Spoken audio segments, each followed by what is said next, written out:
Throughout the journey of life, we encounter struggles that prevent us from reaching our fullest potential. But this does not have to become our reality.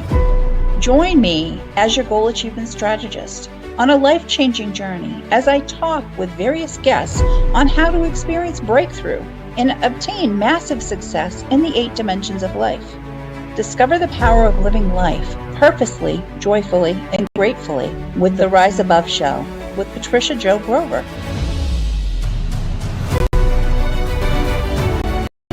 I can't wait to introduce you to today's guest.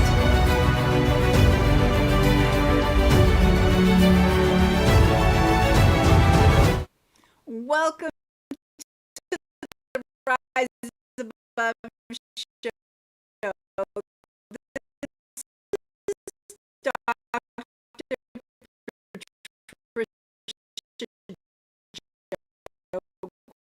Grover. We have Global Academy. I want to look at her. She's creation strategy. Helen Glenn. She is an accredited life coach and Amazon author, specializing in neuroscience-based techniques for transformational breakthroughs. After experiencing personal trauma from her son's tragic death, she overcame an overwhelming grief through accountability and seeking help. Now, an international speaker, she embraces her new identity, the 2.0 version of herself, and uses her experience to guide clients through their own transformative journeys. So, welcome to the show, Helen. Thank you, Patty. I'm so honored and delighted to be here today with you. And thank you for inviting me to be a guest on your wonderful podcast show. Oh, thank you, Helen. And she's sharing with us at everyone. She's sharing with us in the emotional dimension of life today. So I have this segment, Helen. I have on my show. It's called "This Grammy Doesn't Knit, She Cliches." So I am going to ask you, do you have a phrase or adage that was used with you maybe as a child that affected you, and maybe you understood it then or not? Did it affect you potentially negatively or positively? And did it affect you through the different ages and stages of life? Well, to be honest with you, I'd like to go first into the positive. Mm-hmm. I had polio when I was an infant. That affected me with a facial palsy. And my mother said to me, don't make that an excuse in life. You're just the same as anybody else, and you've got to get on with life. Ooh. And Yeah, so I can see how that would be, and that's very supportive and definitely kind of kicks you in the seat of the pants. yes, a bit of a weakness on my left side, I'd fall. And she said, no, get yourself up and just get going, you know. Wonderful, wonderful. And the reason why I asked this, Helen, is the fact that the words that we use are so powerful. So it affects some child staying there when they're so I ask my things just to show the words, again, they're so powerful, and the words that we use with ourselves are so powerful. So fantastic. Well, thanks for sharing with us. So, when you decide on life coaching in the emotional healing dimension? I was at a weekend seminar here in Australia on the Gold Coast, and we had to get up and speak for 2 minutes each day. That was over 2 days. And I could see a lady in the audience on the second day wiping tears off her face. And in the break, when we had a coffee break, she came to me and she said, would you mind if I gave you a hug? And she said, please do the work you're doing, because we have got to hear your story. My son is suicidal. And I wasn't doing this sort of work. I was actually a business coach at the time. So those thoughts were with me, and over COVID, they kept niggling at my heart. And I thought, I've got to do something. But I didn't know how I would actually be able to help others. Because, yes, I was a coach, but I would break down every time someone mentioned my son's name because he was so tragically killed. And I felt, no, I've got to do the work on myself first before I could help others. And so I engaged the services of a senior coach who was doing the same program as I was, and asked him to work with me over 12 weeks. And the transformative breakthrough that I had was just amazing because I wasn't triggered at just the mention of his name. And I was able to listen to somebody else and be there for them and be able to help them. So that's exactly why I decided to help women. I understand, mothers, I understand, people who've gone through a divorce, I understand, starting life again, I understand. And this is what led me into the emotional realm and dimension of life. Oh, wonderful, wonderful. Again, the things that we've been taken to and through have made us, right? Who we are now as a person. So let me ask you, Helen, why is emotional healing important to balance the human psyche? What do you suppose that is? Because I have my take, but I always am curious what other coaches that do what we do, what their thoughts are. Yes, I personally feel that if you're not emotionally balanced, you skew your everyday activities. If you are experiencing negative energy and you come into a board meeting, it reflects on everyone. The energy just flows, and you're angry, and you bounce things back at people, and you're negative. So it's always good to do a little bit of work on yourself before you get into. And honestly, we women, we have so much going on behind the scenes with our families and our friends and everyday living, and we're bound to have emotional roller coasters, up and down emotions. But when you're doing something really important, or you're making a decision for your day, there are a few little tools you could use to bring yourself back into the present state of being present with the people and clearing the energy for a positive outcome. Oh, exactly. Yeah. Oh, I so agree. I so agree, Helen. And, the thing is that, that's the reason why I went to get my PhD in entrepreneurology, because that's the study of entrepreneurship. Because our business lives, right, what's going on in our professional lives flow into what's happening in our home life, personal life, and vice versa. Anybody who can say that they can keep everything completely separate is full of poppycock up to their eyeballs. There's no way as humans, because we have that emotional wellness, right, that we have to deal with and balance that at all times. So that is really true. What you're saying is there are different techniques and everything to help people with finding those balances. That's right. Well, we need to take a break for just a moment and hear a word from our sponsor, but we'll be right back. Thank you. Entrepreneurology is relatively a new field of study that focuses on entrepreneurship as a discipline. It encompasses various aspects of entrepreneurship such as business strategy, innovation, creativity, risk management, leadership, and more. The primary goal of entrepreneurology is to equip entrepreneurs with the skills and knowledge needed to successfully start, grow, and sustain a business venture in today's dynamic and competitive business environment. Entrepreneurology is a discipline that seeks to understand the art and science of entrepreneurship with the aim of providing entrepreneurs with the tools and knowledge they need to build successful businesses. Don't settle for traditional academic programs that don't recognize your real-world experiences and potential for success. Join the education revolution in entrepreneurship today with.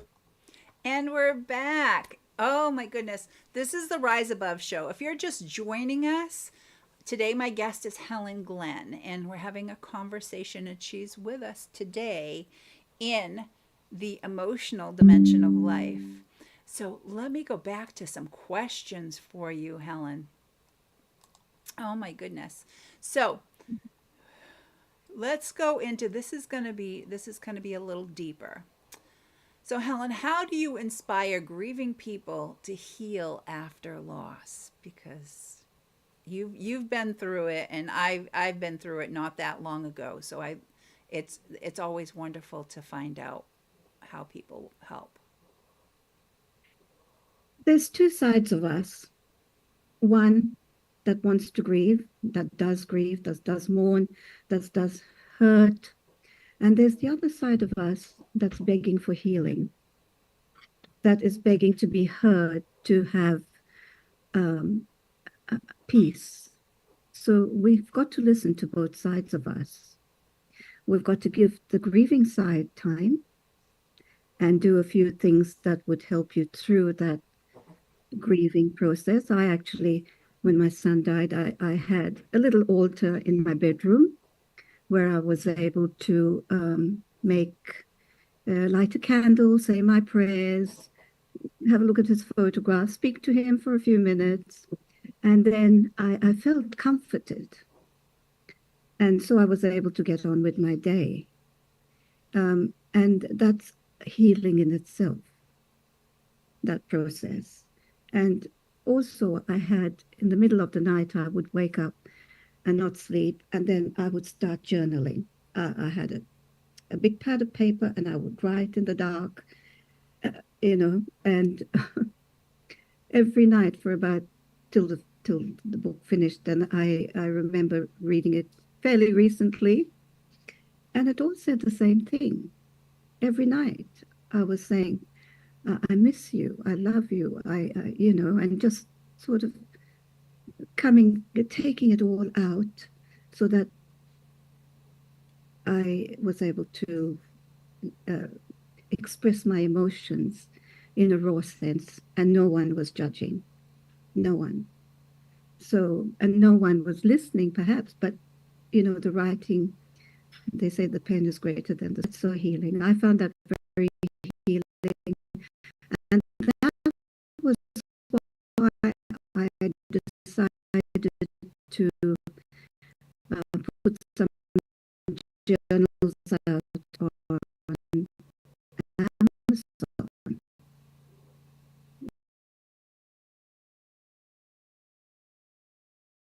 So I had a film. I think just so that can be a mindset and check at the end of the day. And that's what I suggest. Yeah. Yes. So are there Healing. any other things that you might be able to give for tips for healing when people are grieving? It's very important to ask for help. You don't have to do it alone. This universe of us, this human, a lot of people want to go back into their shell, but asking, seeking community, and not being alone by yourself, going out into nature. I remember going to the Gold Coast for a year. I took a year off from Sydney, and I actually went there where the pace is slower.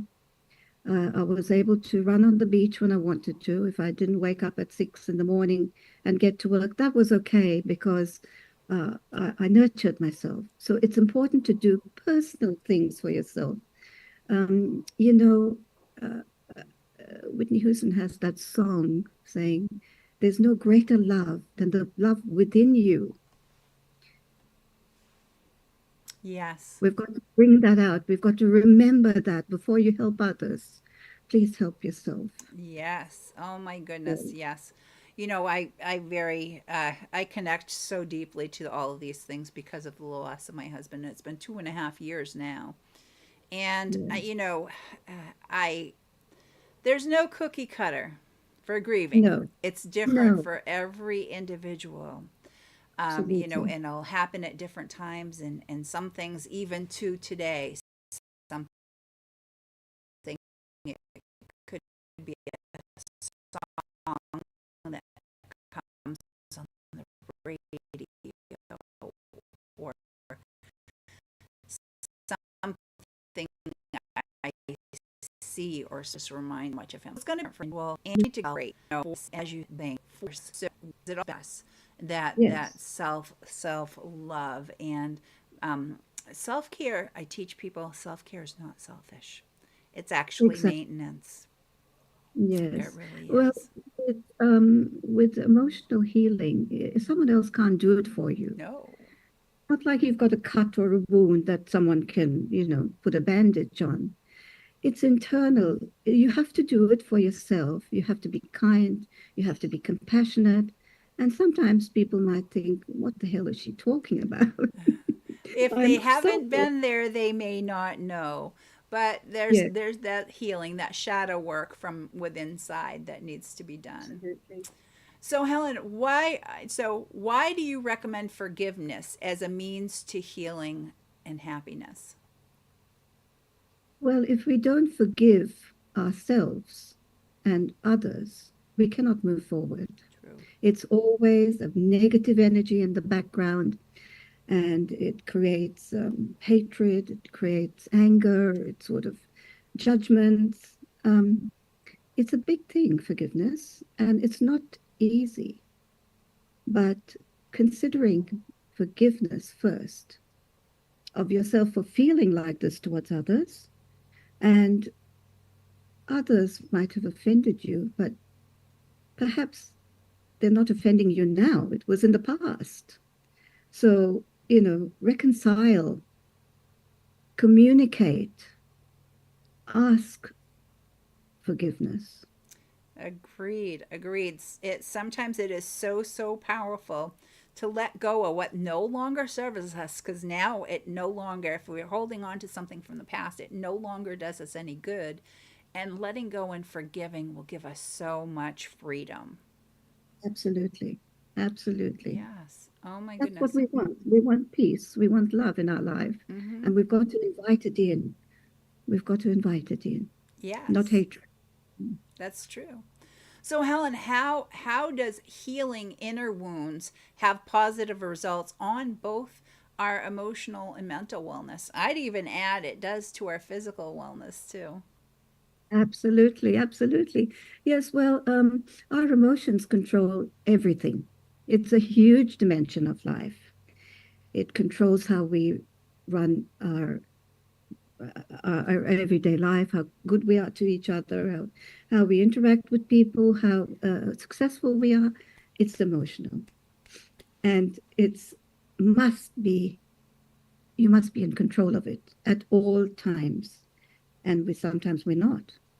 We give our power away to others, but take it back. Yes, Take it back. is. That's when people have, and many people are familiar with your where our emotional IQ is. And Absolutely. yeah, and many people are familiar with that. Some aren't. So, and how I would explain that is how well we know, again, it's from knowing ourselves, because I teach Yes, people the importance of learn to know, like, trust, and ultimately love yourself. If you can be coming from that place and that understanding of yourself, you're going to have a higher emotional IQ. It is because you are connecting to yourself, totally to yourself. that's right. Emotional intelligence is a big one. A lot of people are talking about it, especially a lot of influencers, to make people aware that they must be emotionally savvy to be able to fight their way through life. Right, and in today's day and age, Helen, with all the societal, pressures and everything, There is so much out there talking about our mental health in all different arrays and areas of our life, and how we think and feel about everything is all connected to our mental health in one way or another. And so it is important, and for people not to feel intimidated by sharing that, how they're feeling about something, and feeling like they're going to be ostracized for that. We all have the rights to have feels, all the feels. You feel angry, you feel sad, you feel depressed, you feel different things will happen that creates us to have a response. The thing that we have control over ourselves is how we choose to respond to something. So if sometimes something happens and we don't have an outward response, we have an inward response. And Yes. really thinking about that. And if we let it build up, then it forms a lot of negative energy. So it's good to communicate and set boundaries and make sure that whoever is offending you knows that there's a different way of saying things or doing things. Oh, That may 100%. Yes.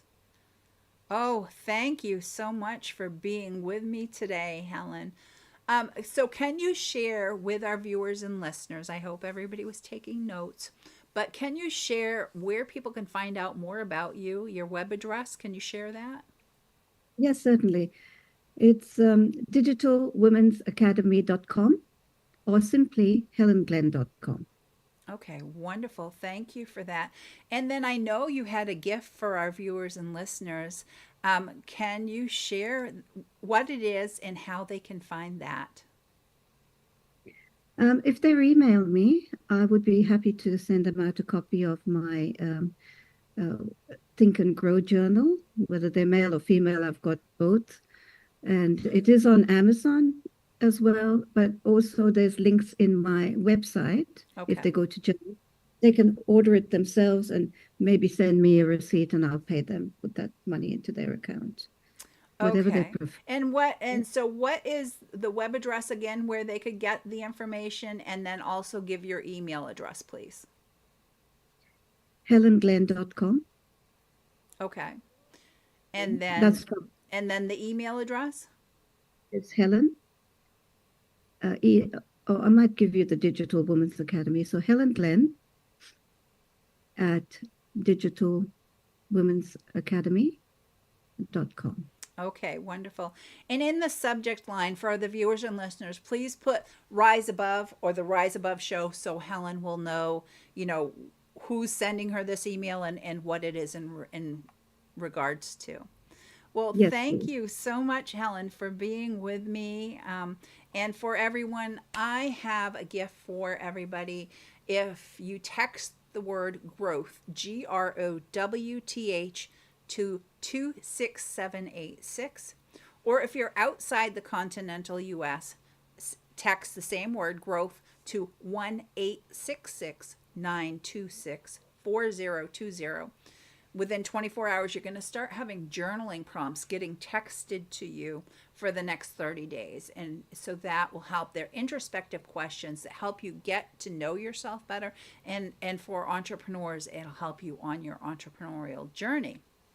And it's a great habit. Journaling is a great habit, as Helen was saying, with what she was doing herself. So until next time, risers, rise above the challenges that life bring your way.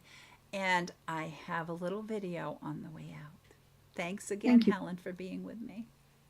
Thank you. I'm so glad you joined us for today's episode of the Rise Above Show. Life really isn't a problem to be solved, as it is a mystery to be lived. And we need to learn to live it to its fullest potential, living outside the box, not putting ourselves in that box or allowing other people to put us in there and keep us in there. There is no such thing as a box. Find out more at patriciajogrover.com. And I have a gift for you. If you text the word growth, GROWTH, to 26786, and if you're outside the continental US, text to 1-866-926-4020. Until next time, rise above the challenges that life bring your way and have a great